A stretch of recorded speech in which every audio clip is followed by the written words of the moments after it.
వార్తలు వాసాలు భరోసా లేని వ్యవసాయం రుణమాఫీ జరిగింది, అరకొర జరిగింది, రైతు భరోసా లేదు. సో దీంతో ఈ రెండు కలిసి రైతు ఇవాళ అప్పుల పాలు కావాల్సిన పరిస్థితి. మళ్ళీ తెలంగాణ రైతు అప్పుల పాలై ఆత్మహత్యల బాట కూడా పడుతున్నటువంటి ఒక ఆందోళనకర స్థితి తెలంగాణలో ఉంది. దానికి తోడు వర్షాలు సరైన టైంలో లేకపోవడం వల్ల వరి సాగు ప్రభావం పైన తీవ్ర ప్రభావం కనిపించింది. వర్షాలు లేక 8 లక్షల ఎకరాల సాగు తగ్గినటువంటి పరిస్థితి తెలంగాణలో ఉంది.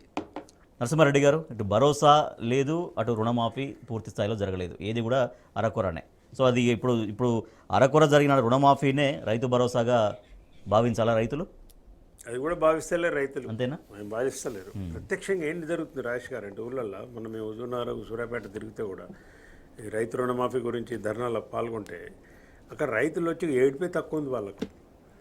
రైతు ఇయ్యాల రైతాంగాన్ని, తెలంగాణ రైతాంగాన్ని కాంగ్రెస్ పార్టీ ఎంత మోసం చేసిందంటే పచ్చి దగ. మీరు రైతు భరోసా కింద మూడు హామీలు ఇచ్చినారు.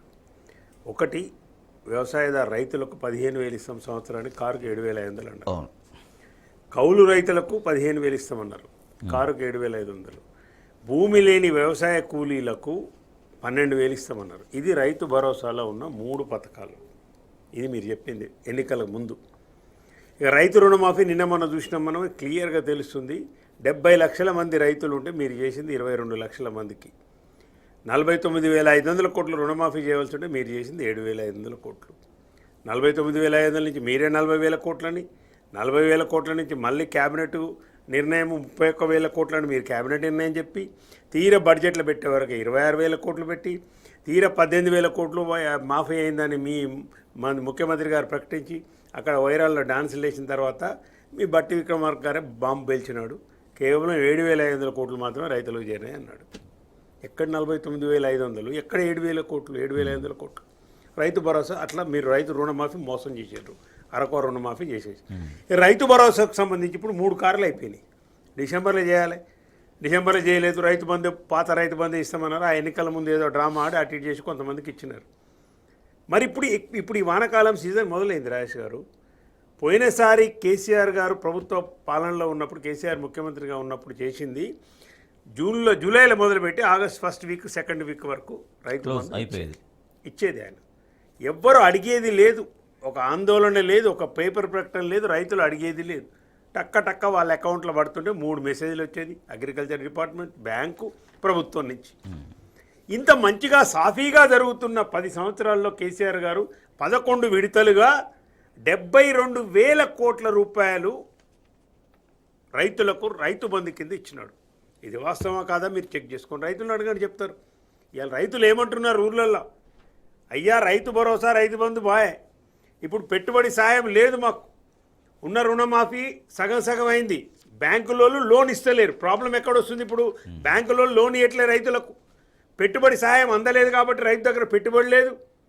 మీరు ఇవాళ కాంగ్రెస్ ప్రభుత్వం, రేవంత్ సర్కార్ బలవంతంగా రైతులను ఇవాళ ప్రైవేటు వ్యక్తుల దగ్గరికి హయ్యర్ ఇంట్రెస్ట్తో ఎక్కువ వడ్డీకి, 4 రూపాయలు 5 రూపాయల వడ్డీకి తీసుకునే పరిస్థితికి మీరు ఇవాళ రైతాంగాన్ని నెట్టివేసినారా లేదా అని ఆలోచన చేయాలి. రైతులు అదే అంటున్నారు, ఎటుపోవాలి రైతులు? పెట్టుబడి సాయం లేదు, ఇప్పుడు పెట్టుబడికి లేవు, డబ్బులు లేవు. మీరు చేసిన రుణమాఫీ ప్రకారమేమో మళ్ళీ లోన్స్ రెన్యువల్ కావట్లేవు. 2 లక్షల రుణమాఫీ చేసి ఉన్న వాళ్ళు 8 లక్షలు ఉన్నాను ఉత్తమ్ కుమార్ రెడ్డి చెప్పిండు. ఏమంటాడు ఉత్తమ్ కుమార్ రెడ్డి? చేసిన తర్వాత 2 లక్షల పైన ఉంటే 50,000 నువ్వు కడితే 2 లక్షలు ఇస్తాడు. ఇది ఎక్కడైనా ఏమండి? ఇట్లా రైతులను మొత్తం చేసినారు. కాబట్టి రైతాంగానికి పచ్చి మోసం చేసిన ప్రభుత్వము కాంగ్రెస్ ప్రభుత్వము. ఇప్పుడు రైతులందరూ కూడా నెమరు వేసుకుంటున్నారు. కేసీఆర్ పరిపాలన ఎట్లుండే, కేసీఆర్ ఎంత చేసిండు రైతులకు, ధర్మాత్ముడు కేసీఆర్, మహాత్ముడు, మా రైతుల గురించి ఇట్లా చేసిండని వాళ్ళే అనుకుంటున్నారు. రైట్. విజయానంద్ గారు, రుణమాఫీ విషయంలో చాలా ఎంత దారుణంగా రైతులు చాలా మోసపోయారనేది రైతాంగం చాలా ఆవేదన వ్యక్తం చేస్తుంది. మొన్న ఆర్మూర్లో కూడా భారీ ర్యాలీ జరిగింది రైతులకు సంబంధించి. మొన్న బీఆర్ఎస్ హయాంలో కూడా రాష్ట్ర వ్యాప్తంగా రైతు ధర్నాలు చేస్తే చాలా అనూహ్యమైనటువంటి స్పందన కూడా కనిపించింది. కానీ ఇప్పుడు కూడా ప్రభుత్వం చెప్తున్న మాట ఏంటంటే, మేము చేయాల్సింది చేశాము, అనవసరంగా కొంతమంది రైతులను రెచ్చగొడుతున్నారు, లేదంటే బీఆర్ఎస్ పార్టీ రైతులను రెచ్చగొడుతున్నారు అనేది మాట్లాడుతున్నారు. నిజంగా రైతు సమస్యల పరిష్కారం చేద్దామన్నటువంటి చిత్తశుద్ధి ప్రభుత్వం దగ్గర ఉన్నట్టు కనిపిస్తోందా లేదా?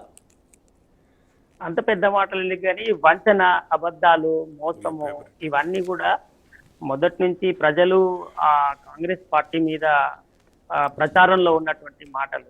అవి ఈ ప్రభుత్వము మరింత ఎక్కువ ఒకవేళ చేయలేకపోతే కొన్ని కారణాల వల్ల చేయలేదని చెప్పి ఉంటే అదొక రకంగా ఒప్పుకోవచ్చు. ఇప్పుడు కేసీఆర్ ప్రభుత్వం ఉన్నప్పుడు కూడా రుణమాఫీ ఏకకాలంలో చేయమని కొంత ఒత్తిడి ఉంది. కొంతమంది టిఆర్ఎస్ అంతర్గత నాయకత్వం కూడా మనము మునుగోడు ఎలక్షన్ టైంలో చూసినాము. మనం ఒకసారి చేసి పోతే బాగుంటుందంటే ఆయన సీరియస్ గా ఒక్కసారి చేయడం వీలు కాదు, నేను దఫాల వారీగా చేస్తా, మనం వాగ్దానం చేసినా మొత్తం చేసుడే కానీ ఒక్కసారి చేసుడు నాతో కాదని చెప్పిండ్రు ఆయన ప్రత్యక్షం. కొంత ఊందాకారమైన రాజకీయాలు నడిపింది. వీళ్ళు మేము ఫలానా తేదీలోపు ఫలానా నెలలో మేము చేస్తామని చెప్పి అవునయ్య చెయ్యము, మొత్తం చేసినాం చేయకుండా మళ్ళా వాళ్ళు ఏమంటారు అంటే మెల్లమెల్లగా చేస్తామయ్యా ఒకసారి ఎట్లయితే అని దబాయించి చేయడము, ఇట్లా తర్వాత ఎవరన్నా విమర్శిస్తే వాళ్ళను తిట్టడము, చెడ్డగా మాట్లాడడం. ఇంకొకటి ఏంటంటే ఇట్లాంటి సమస్యలు చర్చకు రాకుండా కొత్త విషయాలని కాంట్రవర్షియల్ ఇష్యూస్ ని బయటకు తీసుకొచ్చి డిస్కషన్ చేయడం. తెలంగాణ తల్లి విగ్రహం ఈ మన సెక్రటరియట్ ముందట పెట్టాలనేది చాలా పెద్ద ఎత్తున తెలంగాణ వాదం నుంచి వచ్చినటువంటి ఒక పెద్ద తీవ్రమైనటువంటి ఒత్తిడి. దాన్ని డైవర్షన్ చేయడం కోసము తెలంగాణలో ఉద్యమ నాయకుడు అయిన హరీష్ రావు గారి నియోజకవర్గం సిద్దిపేట మీదకి దాడికి పంపించడము, కేసీఆర్ మీద అవాక్ అంటే చాలా నీచాతి అయినటువంటి మాటలు మాట్లాడడం, ఇట్లాంటివన్నీ కారణం ఏంటిదంటే అక్కడ వాస్తవంగా అట్లా మాట్లాడాలని ఎవరికి ఉండదు రాజకీయ నాయకునికి. కానీ అది కావాలని ప్రిపేర్ గా ప్లాన్డ్ గా చేసుకుంటున్నటువంటి విషయంగా సామాన్యంగా అర్థం చేసుకోవచ్చు మనం ఎవరైనా. ఇష్యూ డైవర్షన్ అందులో భాగంగానే ఇవాళ రైతుల పరిస్థితి కూడా అట్లా ఉండడానికి, రైతు భరోసా వస్తలేదు. ఇప్పుడు రుణమాఫీ సంగతి దేవుడు ఎరుగు, కానీ రుణాలు తీసుకొని వాళ్ళకి రావాల్సినటువంటి రైతు భరోసా కూడా రాకపోవడమే చాలా విచారకరమైనటువంటి. రైట్ ఓకే విజయానంద్ గారు. నరసింహారెడ్డి గారు, చివరిగా రైతు భరోసా అనేది ప్రజలకు చేరుతుందా, రైతులకు చేరుతుందా, వాళ్ళైనా హోప్ పెట్టుకోవాలా వద్దా, అదన్నా చెప్తే బాగుంటుంది ప్రభుత్వం. మీరు ఈ తాత్సార్యం కాంగ్రెస్ ప్రభుత్వం ఎందుకు చెప్తారో మీరు చెప్పడం లేదు. అన్ని లెక్కలు బ్యాంకు ప్రభుత్వం దగ్గర ఉన్నాయి. నువ్వు ఏం మార్గదర్శకాలు చెప్తున్నావు నువ్వు చెప్పు. 5 ఎకరాలకు ఇస్తావా, 10 ఎకరాలకు ఇస్తావా, 15 ఎకరాలకు ఇస్తావా, ప్రభుత్వ నిర్ణయం మీరు చెప్పండి. సాగు లేని భూమికి ఏమన్నా ఇయ్యకండి, సాగు చేసేవాడికి ఇవ్వండి. ఇప్పుడు సాగు చేసే రైతులు అడుగుతున్నారు, సాగే 8-10 లక్షలు తగ్గిందని రిపోర్ట్ వస్తుంది మనకు.